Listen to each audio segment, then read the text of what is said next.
joining us from. My name is Paul Vorbach, and I'm Vice President of the Institute of Strategic Risk Management and also the Managing Director of AcademyGlobal, sponsor for tonight's webinar. Absolute pleasure to have you joining us tonight on this discussion, Radical Uncertainty Navigating the New Risk Landscape of 2026 and Beyond. Firstly, before we commence, I'd like to acknowledge the traditional custodians of the lands that we gather throughout today. We recognise the Aboriginal and Torres Strait Islander peoples as the original custodians of this land and pay our respects to their elders, past and present. So for our event this evening, I'm delighted that we have representation from participants across 16 countries: Australia, New Zealand, the United Kingdom, Canada, Serbia, Saudi Arabia, Sri Lanka, India, Trinidad and Tobago, Pakistan, Ireland, Zimbabwe, Nigeria, Saudi Arabia, the Czech Republic, and also Singapore. So it's just incredible the amount of international interest that these ISRM events are generating. So you're very, very welcome to join us. And I hope that we are coming to you at a time zone that's convenient in your home countries. We've got such a large spread that I suspect that some of you are fairly early in the morning, others probably quite late at night. So today we have our session moderated by Jocelyn Cronin, who's an MEISRM, so a member of the Institute of Strategic Risk Management, and also a committee member of the ISRM New South Wales and ACT Committee. Our speaker tonight is Kumar Srinivasan, who's Chief Risk Officer, University of Technology, Sydney. So Kumar and Jocelyn will engage in a conversation and we'll be inviting questions really from the beginning up front. So please do join the conversation nice and early. Use the chat for questions and comments if you can, please.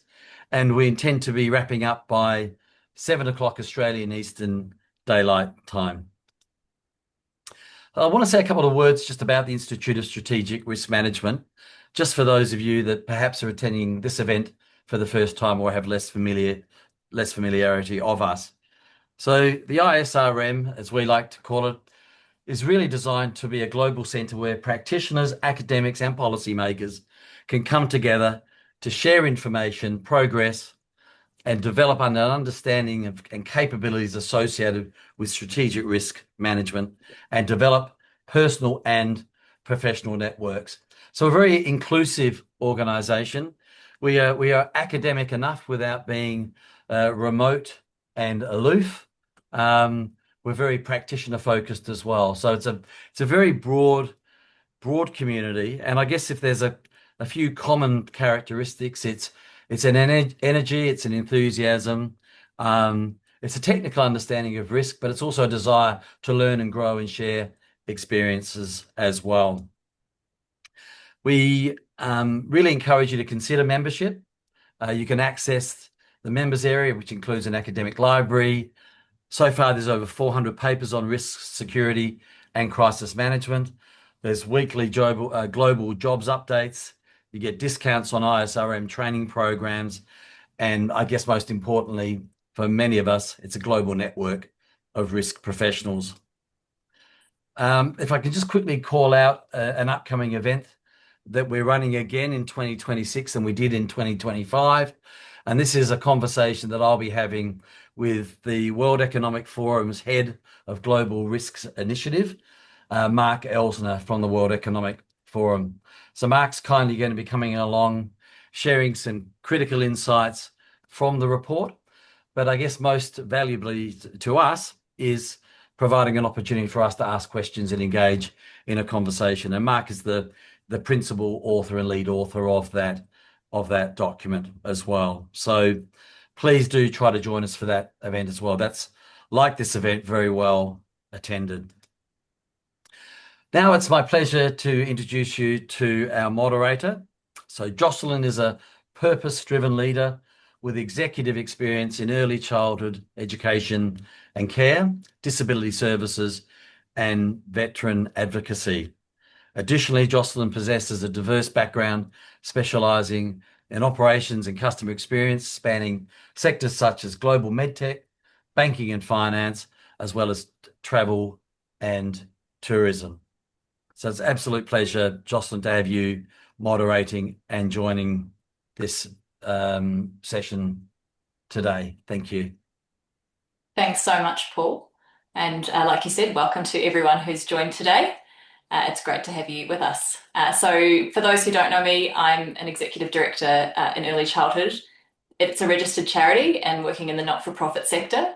And my role has been created to future-proof our organisation, which includes re-engineering our organisational structure and revising and refreshing our strategic direction in the midst of uncertainty, sector-wide scrutiny on legislation and practices.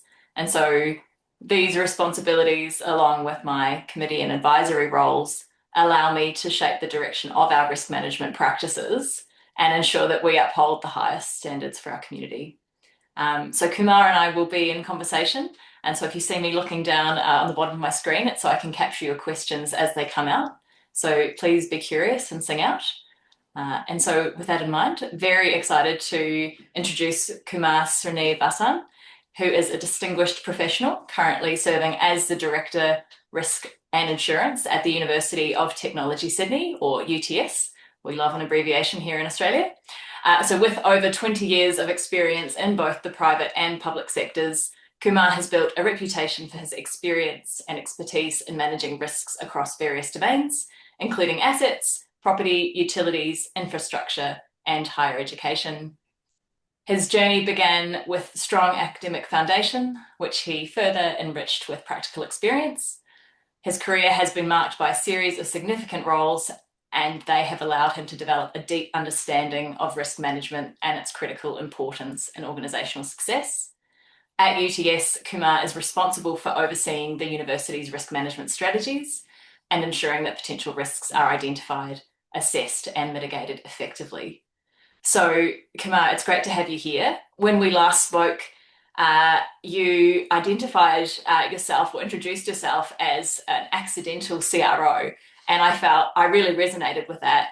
I suspect that many in the room perhaps also feel like they've stumbled their way into being a risk practitioner. So while we have a lot in common in the way that we are working in purposeful education industry, perhaps before we get there, how did you find your way into managing risk? Thanks, Jocelyn. I'll share my screen just about now, just to make sure that I get the context right. And the icebergs on the background of this image is, well, in the background of the PowerPoint slide is a very important one. I'll come to that in a minute.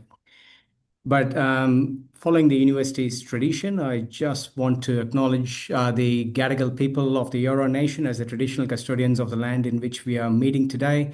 And I would like to pay my respects to elders past and present and recognize the great contributions they've made to the land in which we live and play.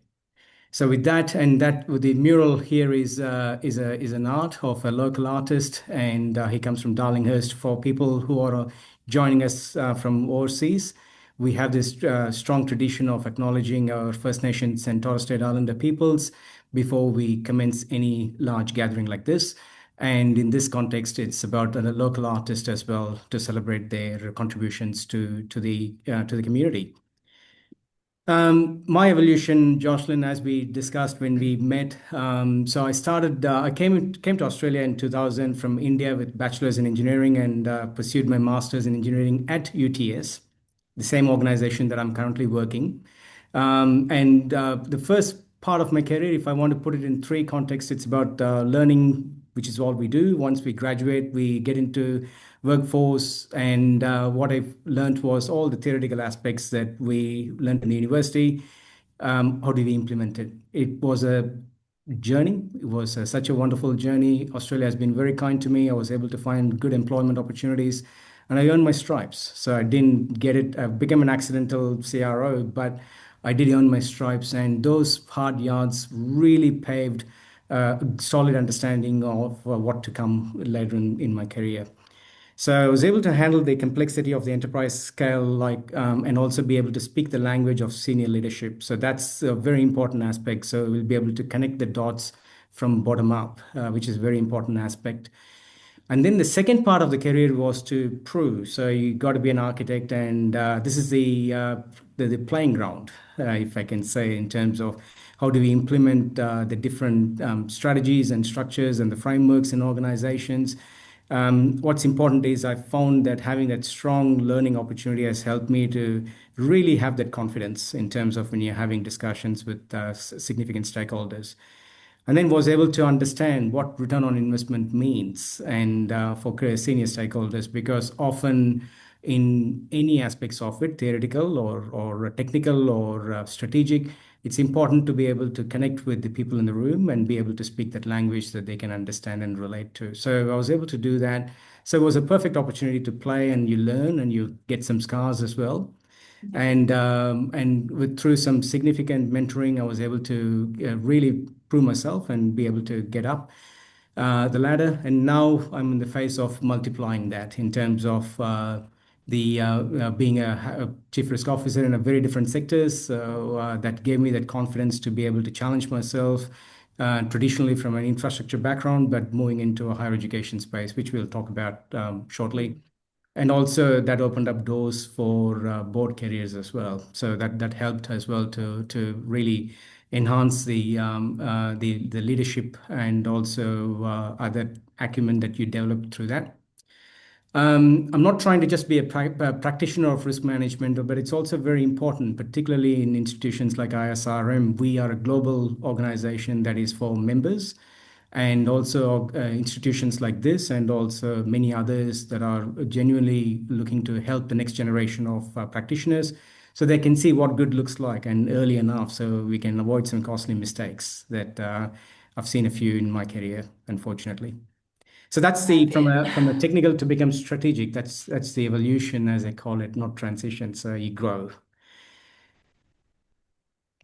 Yeah, wonderful. And we spoke a lot about your time, particularly during COVID at Transport New South Wales, where I just cannot fathom how much risk you were managing on a day-to-day, month-to-month sort of basis, from the impact of, supply chains to just managing, employee safety. But going from that to then UTS, where I think you said there are 54,000 students potentially on site or on campus at any time. What were the similarities, or what can you draw from both roles when it comes to risk, and also what are the chief differences from those two? Sure.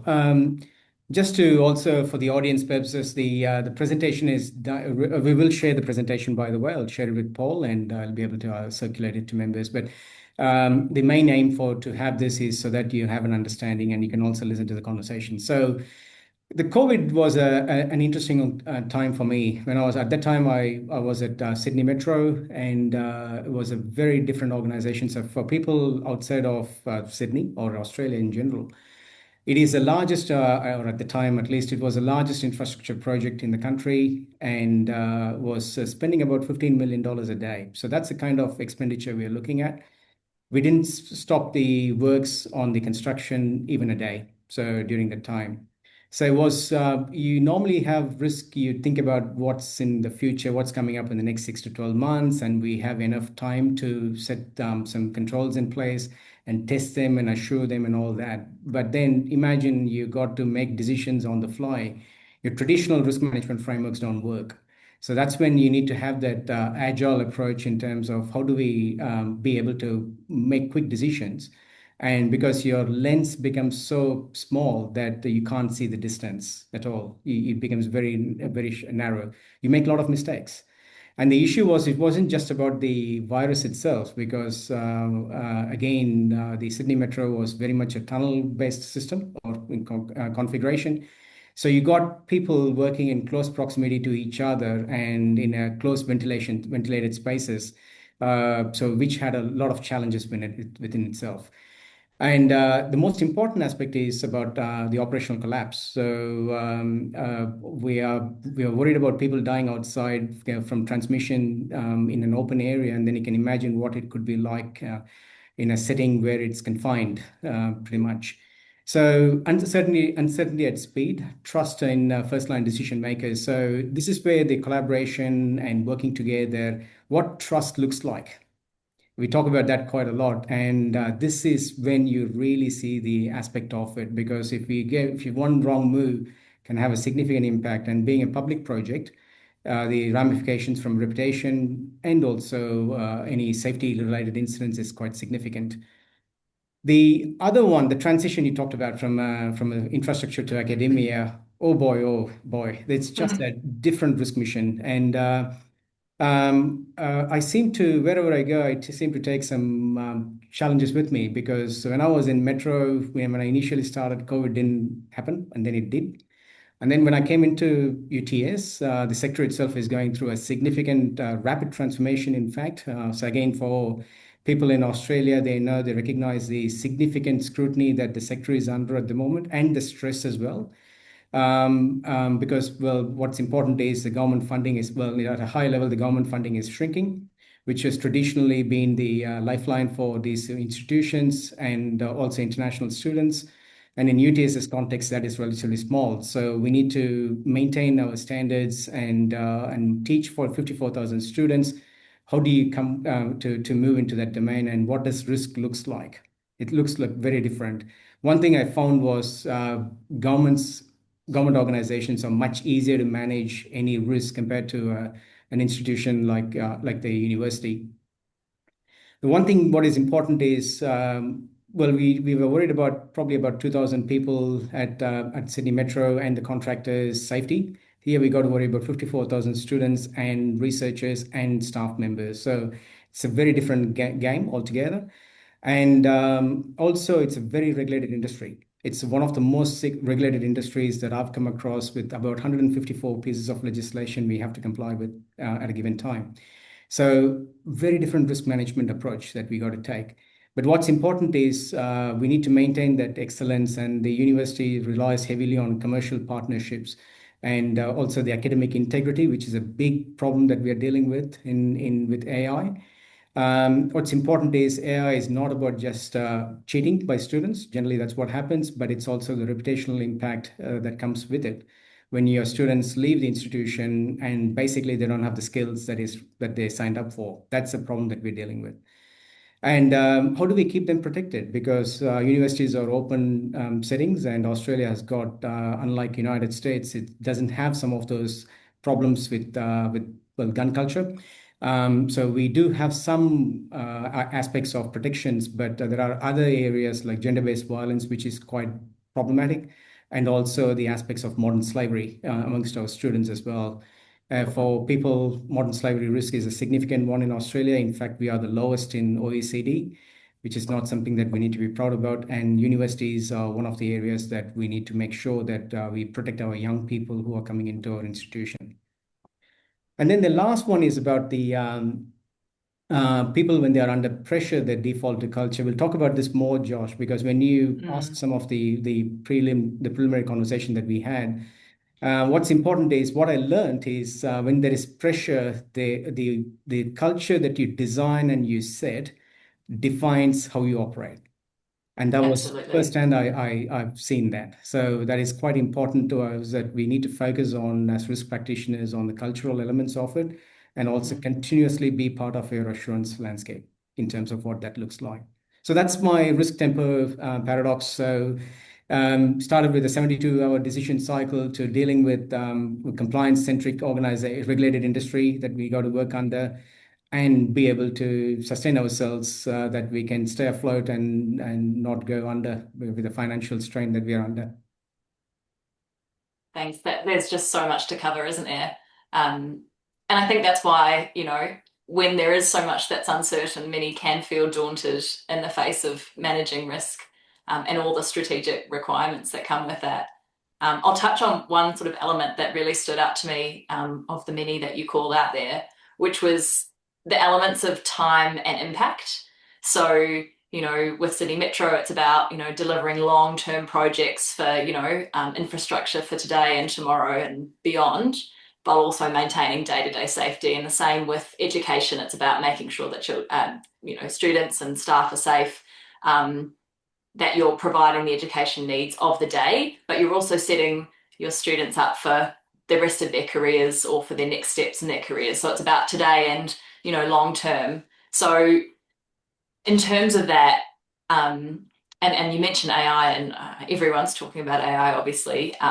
You're seeing a reduction of master's qualifications. We're seeing the rise of micro credentials. So, in the context of your role at UTS, how are you navigating that change specifically to respond to needs for today and beyond?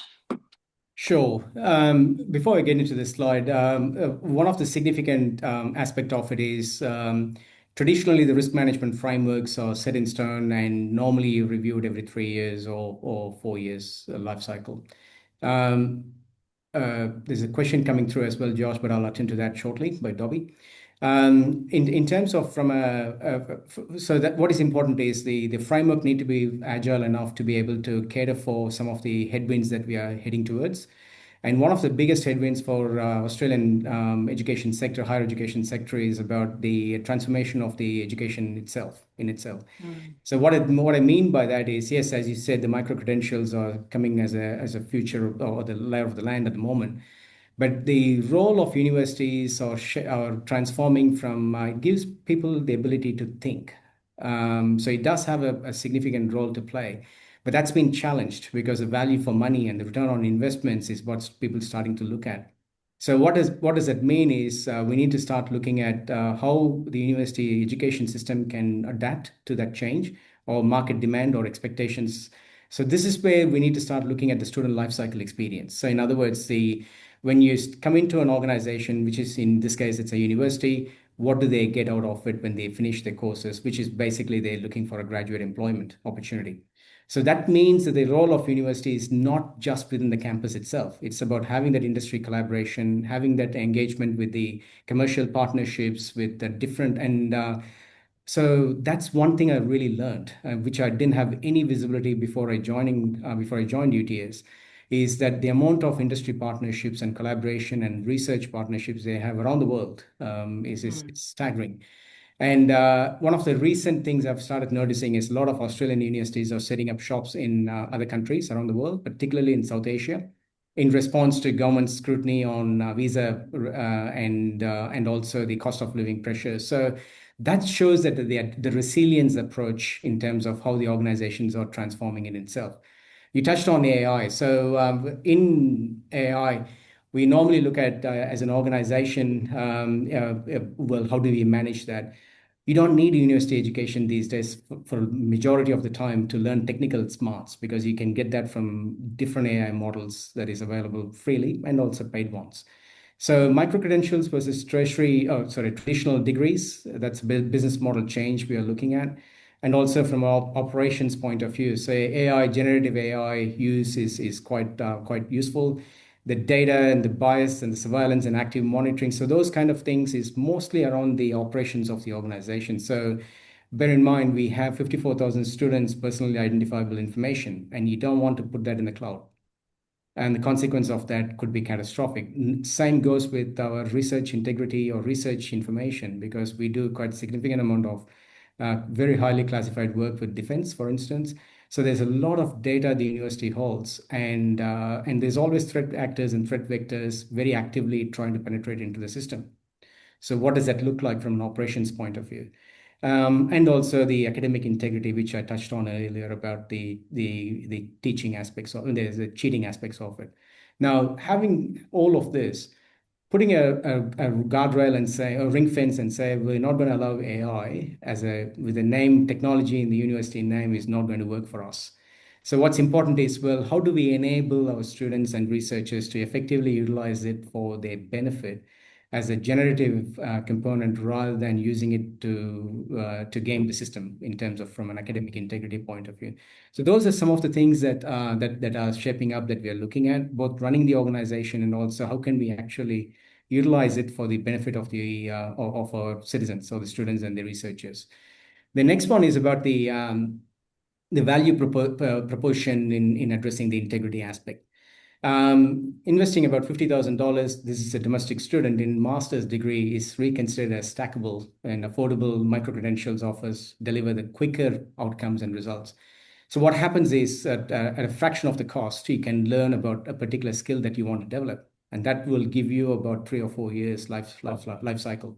in terms of using it. That's what is becoming more popular now. So what it means is now we need to think about, well, what are the different ways we can continue to operate? At the end of the day, universities, well, at least UTS is public university. It has a very specific purpose, and that's what we are looking at. What does that purpose look like now in the current operating environment? Very important for organizations to reconsider their main objectives, why they're there for, and what does it look like. And the emergence of AI authored assignments calls for transformation in terms of, well, how do we address that? Getting 54,000 students to come and sit in the exam halls and write with pen and paper is not going to work. So how do we come about in terms of our testing regimes? And one of the ways we are looking at is about utilizing the more short-term, well, short assignments. So that way you're able to manage and control that risk aspect.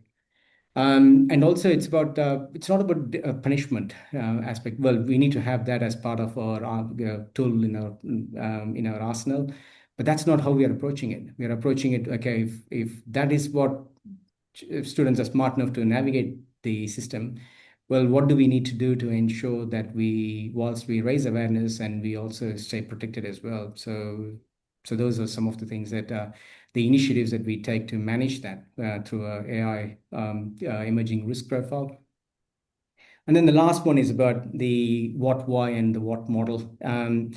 What does a disruption and how does it disrupt, say, delivery and assessment in our academic regimes?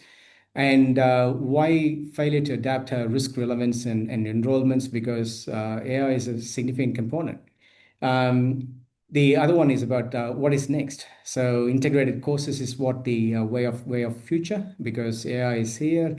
One of the biggest aspects, the growth area, is generative AI and predictive analytics, and we know that. And what does that look like in academic and the research endeavors is about generative AI and predictive AI. So that currently we know very well how generative AI works, which is what we use every day of the week, ChatGPT, Copilot, and all of that. But how can we use to make better decisions? I've got Dr. Mike Rollo sitting next to me here. We used to work when I used to work at Sydney Metro in terms of, well, how do we do quantifiable risk assessments? So what does cost and schedule on a project looks like? If AI was there and we can do generative AI and predictive analytics, we would know, well, where this project is going to end. And we are there now. We have those tools available to us. So I think those are the opportunities that AI gives us in terms of into the way of future, and it's rapidly evolving. And what's important is how do we get from a risk management point of view to open up those opportunities and not hamstring ourselves in terms of not allowing that opportunities to be explored. Yeah, no, as you say, there's so much to unpack. And I see that we've answered Brett's question, but I'm sure that there are others. And so perhaps in the meantime, while another AI question comes through, if you have any, what is the most common question that you're sort of facing around AI in your day-to-day, and what's your answer to it? Will my job be replaced? Yeah. And the short answer is no. And the long answer is, well, you have to evolve, otherwise you will. Yeah. What does that look like is, I read it somewhere, I don't know where, but I really, really resonated well with me, which is, it's another seat in the table. So we really need to start utilizing it to our advantage. And we have certainly done that at the university. So well, we were able to reduce in my own team 1.5 FTE equivalent through AI. We don't have risk analysts in the team now, unfortunately. Back when I was in transport, we had 4 people. Now all of that work is able to be done by AI through Copilot and other proprietary softwares that we have. And those things are able to help us to understand at speed what does a risk analysis means. You can input the large language models help you to, and it gets better at it. That's the best part with it. As more you interact with it. So the risk registers gets entered into it, and it's able to spits out what are the ones that we need to worry about.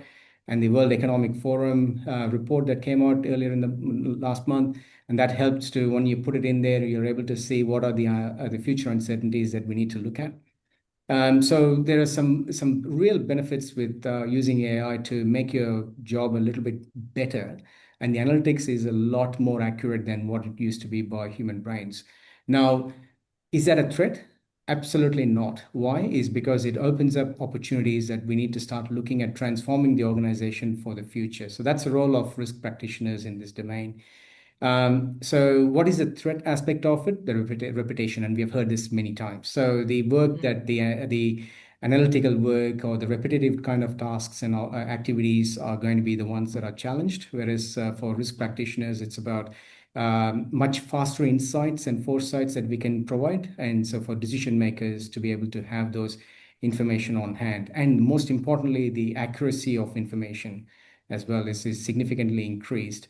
And the data errors are going to be managed as well more effectively. So we're not relying on the aspect of, well, somebody has to check all the time. Um, and the other opportunities or risk side of it is about we need to take people on that journey. We need to really help our people to uplift themselves, because currently there is that the fear of using it, or there is a denial. It's a change curve, right? People don't like change. It's again going back to the traditional aspects of people don't like change, people fear about change. And what's important is the quicker we bring them on the journey, the curve, and get them from the bottom and start to move it to the right in the change curve, it is better for them. And it's also better for the organizations as well, because the talent, otherwise it's wasted. Mm. Yeah, you touched there on sort of the transactional and relational elements of risk, which we could possibly explore at length just on that. But I guess both of those have really key governance links. And this is the sort of thing that keeps me up at night. You know, directors are increasingly aware of our own responsibilities around psychosocial safety, particularly in Australian jurisdictions, particularly, and more globally. So just shifting gears slightly in terms of managing risk, and I might acknowledge the elephant in the room here if I may. What would be your key learnings and advice around managing psychosocial safety, given the notice that UTS received in 2025? Yeah, I probably wouldn't go into the details of that notice or Naturally. the subsequent regulatory action that happened, obviously for privacy reasons, Josh. But lessons learned is always key. And for me, the most important element is the legal obligations are very clear when it comes to psychosocial risk. And before I get into that, the most important aspects of setting the scene, physical safety, you can say it. You can see the operating environment, and you can see the threat landscape. You're able to manage it. Psychosocial, on the other hand, it's very difficult because it's about well-being and mental health, and uh, uh, very difficult to say. You can't see it. Unfortunately, that's just the nature of it, and we know that. But the problem is the act doesn't work like that. It's about the compliance aspects of it, and we need to know the legislative or the regulatory or the legal obligations. And it's quite clear because it says that we need to manage it the same way as we manage physical assets. And the reality is, well, how can you do that when you can't see it? So this is the big problems the organizations deal with today, and no wonder the insurance claims have increased substantially with iCare, which is in New South Wales at least, and that's primarily because, well, what is the difference between a moderately performance management versus bullying? It's a very fine line, and so there are a lot of these kind of elements are really throwing spanner in the works for organizations to really get a grip on what does this actually mean. And I'll talk about the 45,003 versus the safe work guidance and all of that. The problem, the Australian way of doing it is it's a code-based approach. It's a legislation-based approach instead of a standards-based approach that they normally follow in the US, which is a better model, in fact. So the ISO 45003 clearly articulates how you handle it, and they handle it in terms of a risk-based approach rather than a code-based approach. The moment you take a compliance-centric approach, you are focusing on how can I become compliant? And here the margin of error is virtually zero. So then it tightens the guardrail so tight that we don't really able to say, well, how do I navigate through this newly introduced or expected regime? Mental health and well-being has always been with us ever since we worked in any organizations, but now it has become spotlight and it's become a law, so we have to comply with it. So I think organizations need to start to balance that the how do we get the code right? That's the consequence or the output, and really take a people-centric approach, which is about managing the risk, the exposure, the left-hand side of the risk itself. And what can we do? How can we do the prevention side of things in terms of and not relying a lot on EAP or the employee assistance programs as your controls? Because if you're doing that, that's your well, the horse is already bolted. So Yeah. what's important is, but that's what the code expects you to, because it's very difficult for organizations to be able to do it. I think that's why the 45,003 is a fabulous guidelines, or the standards rather, that can be used to manage the psychosocial risk in organizations. The why separate treatments fail is because psychosocial, another element is there's a lot of organizations treat that separate risk. Yeah. And I'm not sure that is the right approach. Again, there is no set requirements. This is how you approach it. I think what's important is we need to treat it as any other risk category in terms of psychosocial. We don't want to spotlight it for any reason.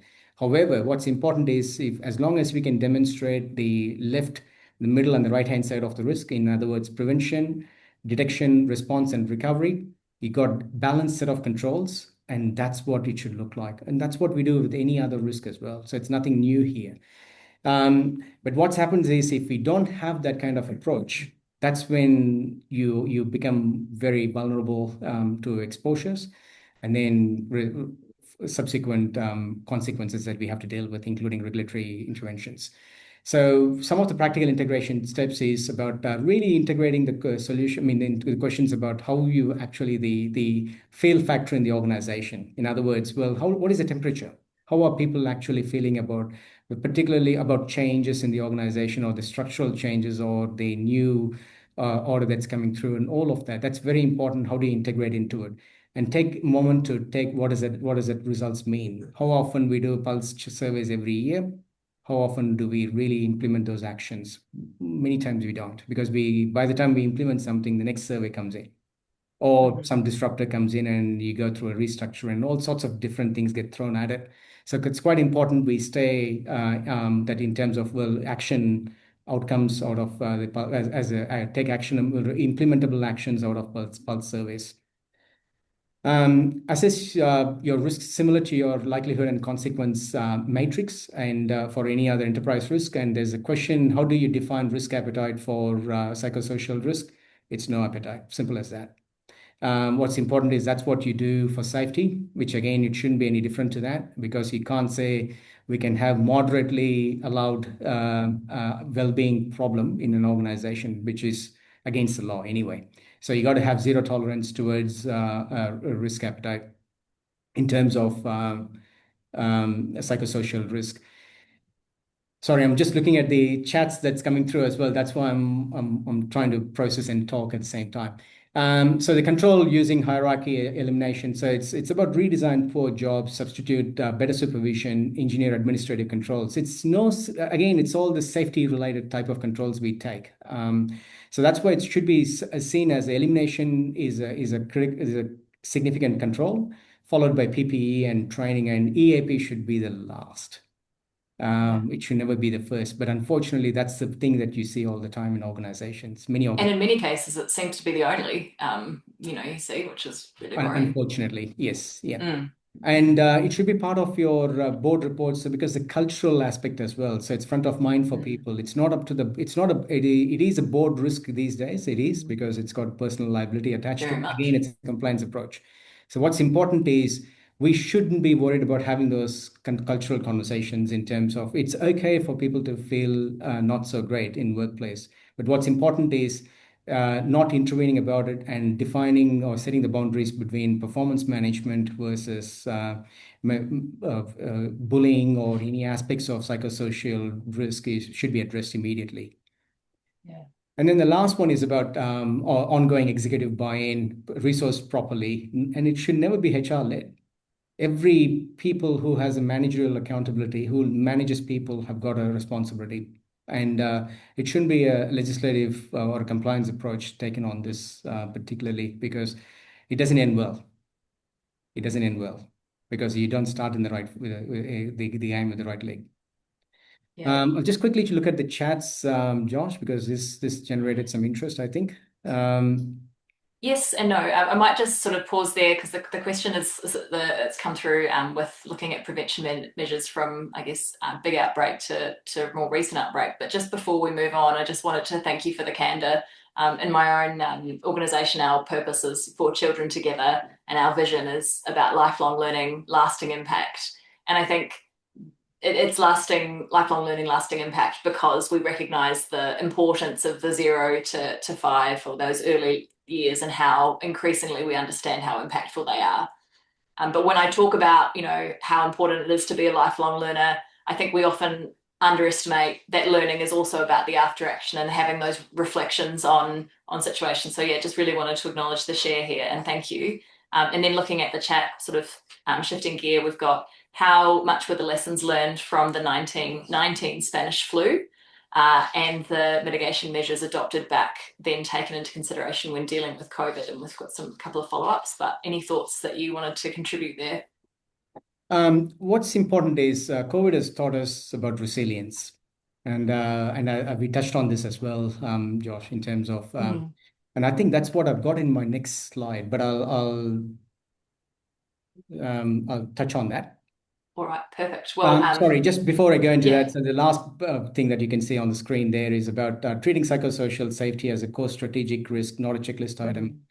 The outcome that you're seeking is that trust, performance, and talent attraction, because people come into organizations because they have a strong culture, right? People leave organizations because they've got bad bosses, and that reflects on bad culture as well. So that's quite important, and that can be seen from outside. And what's important is, particularly if you treat your staff well to a reasonable level, in the sense within the dimensions of the organization, we should be able to manage that risk relatively okay. Now, the reason I'm saying okay is very difficult. We still need to recognize that what happens to people outside of work, absolutely, we got no control over. And then holding us accountable for it from a compliance perspective, I don't think it's a reasonable thing to expect. However, we got to keep and manage these things, and the way we do it is take a people-centric approach and a risk-based approach towards it. Look, I won't touch on this one, Jocelyn, mindful of time, Sure. but when people see the presentation, they'll get the difference between the code versus the ISO approach, and people will realize, well, what I said makes sense in that way, because one takes a risk approach, another one takes an investigative approach. And unfortunately, really good that's highlight. just the way it is. So in terms of the Spanish flu versus COVID, the COVID we talked about it before we jumped on the call here. This technology never existed 5 years ago. So today we have it. And even in 2021, when particularly in Australia, when we closed moving movements, and we said now we are moving into a remote working arrangement, pretty much we adapted to that and transitioned across into that.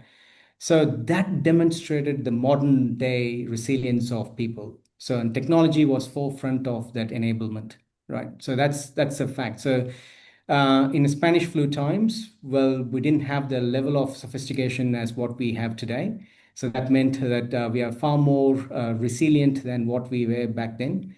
And if we have another COVID, hope not, but if we have another catastrophic high black swan event like that, we have learned our lesson. If you look at even the stock market, for instance, like digression, back in 2007 when we have the GFC, the response to that versus COVID was very different, and so that reflects directly on people's sentiments, how they felt about it. So one was a financial services problem. And actually, university sector did really well out of that, because a lot of people started to come back into master's courses, because people felt it was very important to educate themselves. So there was a sudden increase in masters of, particularly Master of Business Administration degrees post-COVID. And it sustained that to about 2015. And then it started tapering off. But the market was hit hard. A lot of people lost jobs, and the economies had to, including Australia, had to go with propelling the economy again with significant government spending. Whereas in COVID, yes, we did that as well. But at the same time, people's resilience was far greater, I felt. That's my view, at least. So that's to the answer that question, I mean, the question from Chris Miller. So what I want to talk about is that the past, present, and the radical, uncertain future, the challenge that Paul gave for both of us. What's important is the so what.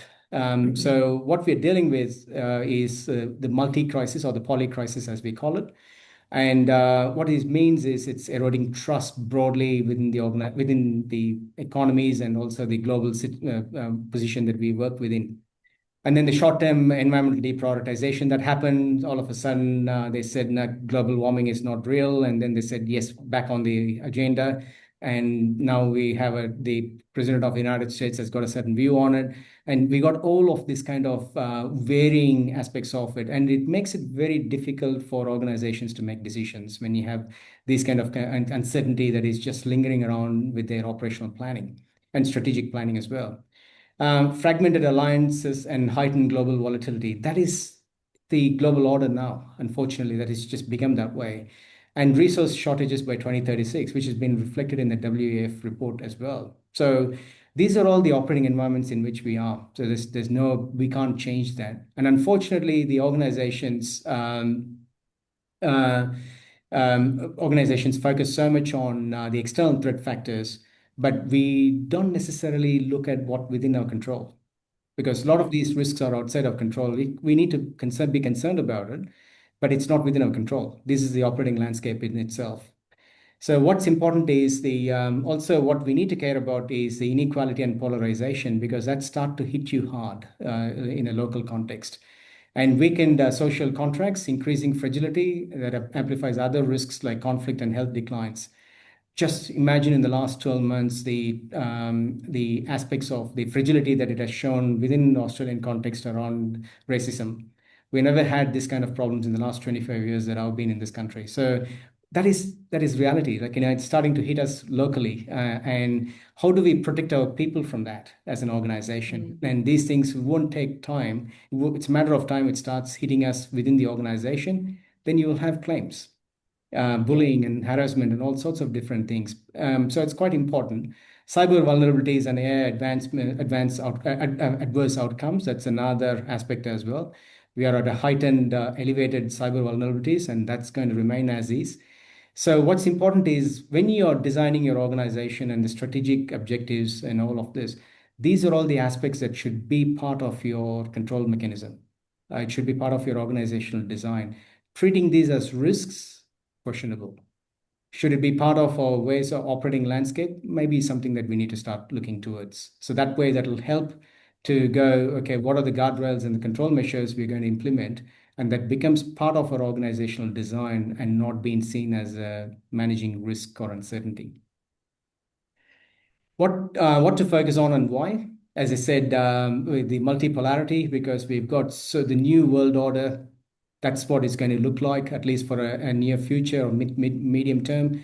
Even what happens in White House in the next election, still we're going to have some ripple effect. It'll take in for the next probably 2 or 3 strategic cycles in organizations, and sanctions and investment controls. All of this has an impact on funding aspects of it, primarily for the organization, particularly the ones that rely on global supply chain. Big issues that we have seen over the weekend about the tariffs, for instance, and the uncertainty that it's causing as well. The other one is values at war.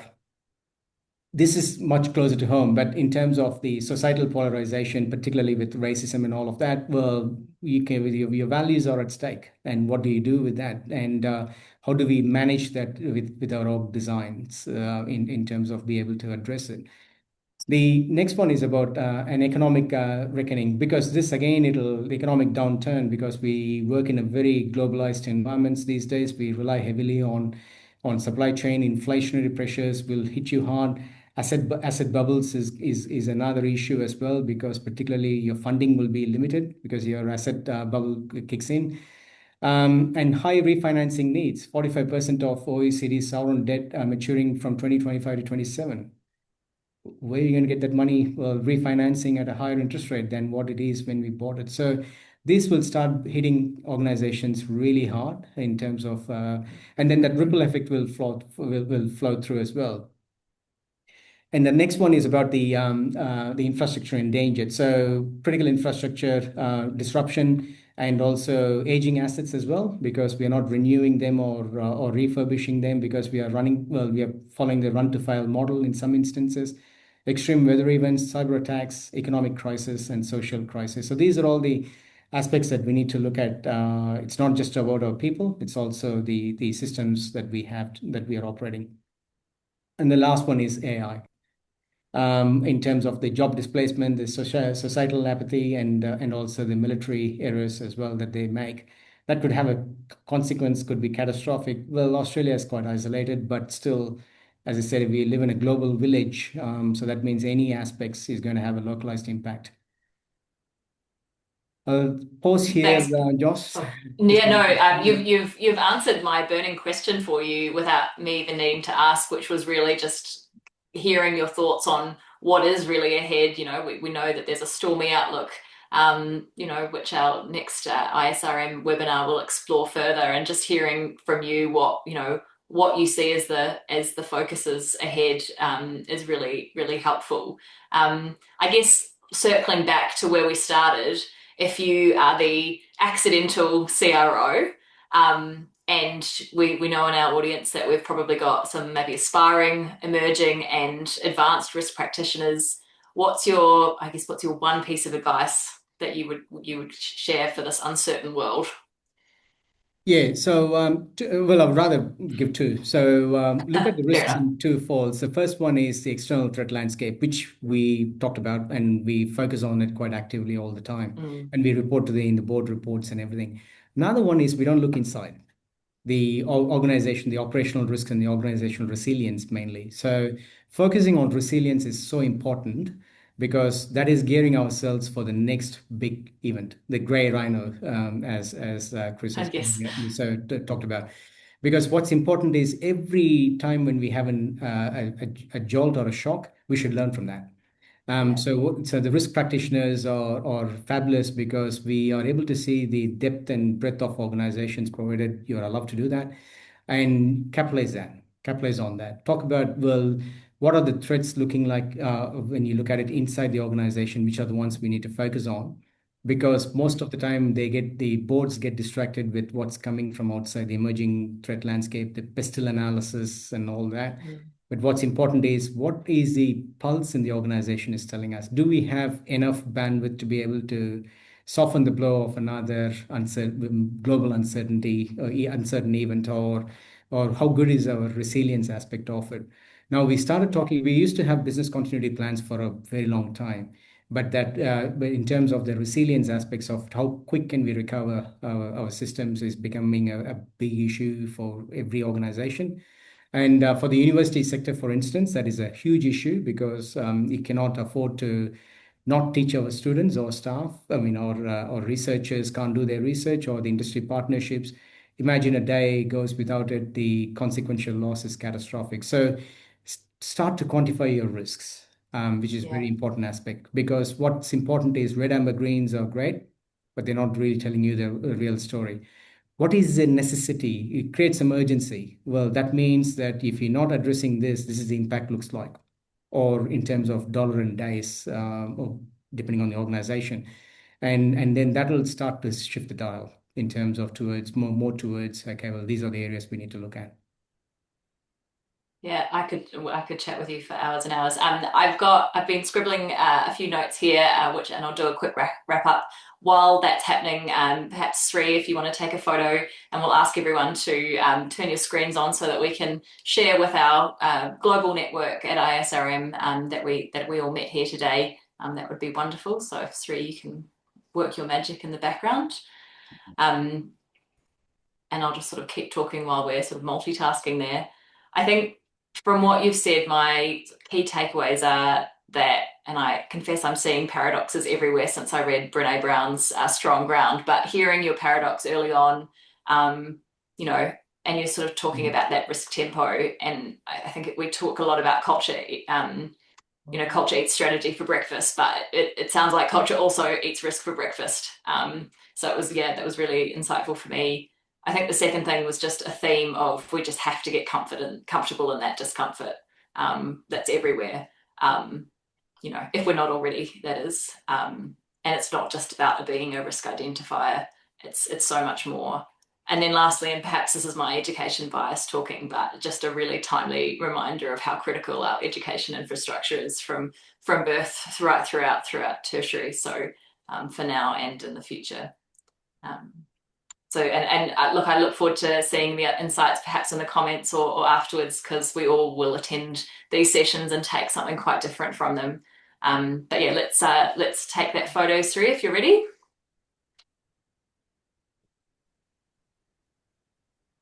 Perhaps my screen's been on a different version, but if we're all there, fabulous. Well, it looks like if we've got any other questions there. No, in which case I might just do a last plug for ISRM. Obviously, Paul spoke about membership opportunities, and hopefully you've seen today how insightful these conversations can be. If you're not already, please also follow our LinkedIn, and so we can start influencing your algorithm so that you have insights from our community in your day-to-day as well. But otherwise, Paul, I might pass over to you if there's anything else. Jocelyn, if I may just Please. conclude it. Thank you very much, Paul, and AcademyGlobal and ISRM for this opportunity. And I talked about the icebergs at the beginning of the conversation. So that's the role of risk managers, spotting them and telling the captain of the ship, which is the chief executive, that we are heading towards one, or we have damaged the hull, but we are not losing the ship. And that's resilience, just to put it in perspective. So no, thank you very much, Josh. Great to have this conversation. Lovely, wonderful. Well said. Thank you so much, Kumar.